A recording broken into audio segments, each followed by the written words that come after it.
Hello bachon, let's see this question. The question here given is the number of points on the ellipse, that is x square upon a square plus y square upon b square is equal to 1, at which the normal to the ellipse passes through a one of the foci of ellipse. Okay, so they are something asking like we have to find the normal which passes through foci. Okay, तो ऐसे कितने normal होंगे, तो यहाँ पे मैं आपको एक छोटा सा की कॉन्सेप्ट बताता हूँ।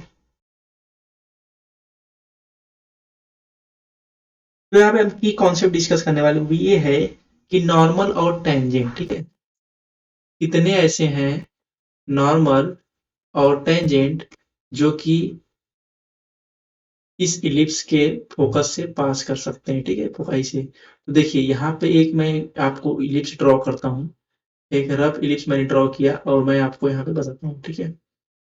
जैसे एक इलिप्स है ये, ठीक। अब इसका मान लीजिए ये फोकस एक फोकस ये है, तो ये इसका जो कोऑर्डिनेट्स होता है वो माइनस ए कॉमा जीरो होता है, इसका जो कोऑर्डिनेट्स होता है ए कॉमा जीरो होता है, ठीक है। तो देखिए ये फोकस है और इस इलिप्स पे मैं अगर इस पॉइंट पे बात करूं, इस पॉइंट पे, तो ये ऐसे एक है ये, तो क्या ये इलिप्स का टेंजेंट होगा? यस। ये माइनस ए कॉमा जीरो, और यहाँ इसी कोऑर्डिनेट्स की बात करूं तो ए कॉमा जीरो, ये भी तो इलिप्स का टेंजेंट होगा। और इसका नॉर्मल जो होगा, ये हमारी जो एक्स एक्सिस है वो इसका नॉर्मल होगा, यहाँ पर भी जो एक्स एक्सिस है वो इसका नॉर्मल होगा। तो दो ऐसे नॉर्मल तो हमें मिल गए, ठीक है। दो ऐसे नॉर्मल तो हमें मिल गए जो कि फोकस से पास करते हैं।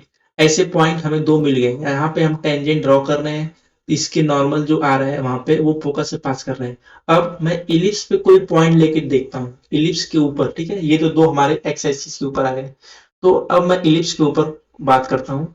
तो इलिप्स के ऊपर जब मैं पॉइंट ले लेता हूँ, एक मान लीजिए मैंने एक पॉइंट यहाँ पे ले लिया एच कॉमा के, जो कि इलिप्स के फोकस से पास करेगा, ठीक है। एच कॉमा के पे मैं एक टेंजेंट ड्रॉ करूंगा, मैं इस पॉइंट पे एक टेंजेंट ड्रॉ किया और इसका एक नॉर्मल पास कर रहा हूँ जो कि फोकस से पास कर रहा है, ठीक है। अब इस टेंजेंट की इक्वेशन में लिखता हूँ।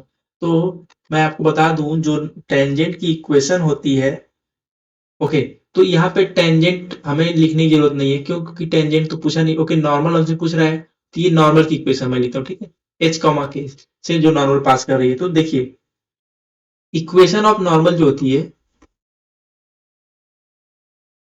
वो मैं लिख रहा हूँ।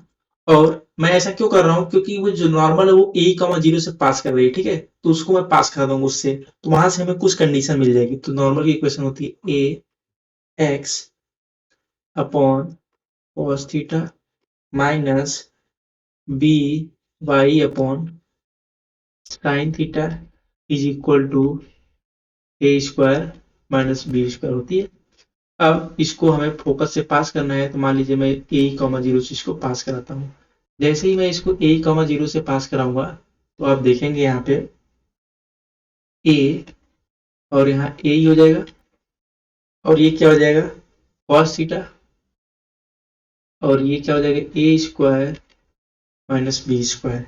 यहाँ से आप देखेंगे A square E is equal to cos theta A square minus B square. Okay, हम इस इक्वेशन पे पहुंच गए।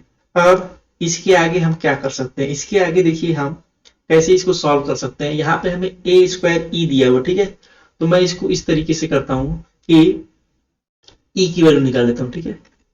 तो A square minus B square upon A square और कॉस थीटा, ठीक है।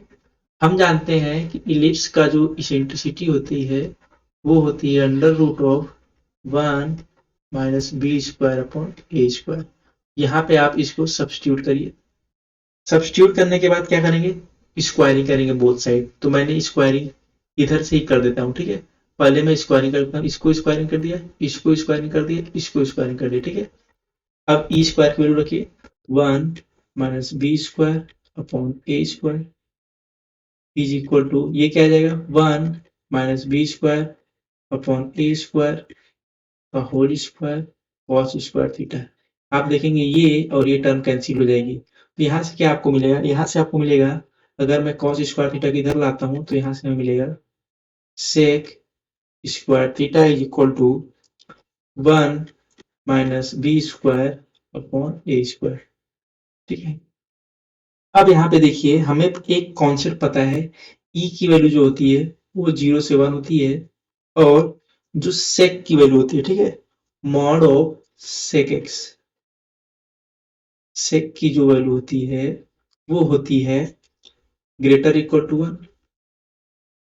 आप यहाँ पे देख रहे होंगे कि इधर साइड में 1 minus B square upon A square that is E square को रिप्रेजेंट कर रहा है। ई स्क्वायर की भी रेंज तो 0 से 1 के बीच में ही होगी, और इधर वाली जो टर्म है वो 1 से ग्रेटर रिप्रेजेंट कर रही है। LHS ग्रेटर देन 1 है, और RHS जो है हमारा वो लेस देन 1 है। ठीक है, तो क्या ये पॉसिबल है ऐसे पॉइंट्स? नहीं। So this point is not possible. तो नंबर ऑफ पॉइंट्स हमारे कितने हो गए? नंबर ऑफ पॉइंट्स की अगर मैं बात करूं, एक पॉइंट तो हमारा ये हो गया और एक पॉइंट हमारा ये हो गया। ठीक है, तो सो नंबर ऑफ पॉइंट्स हमारे पास कितने मिले? 2।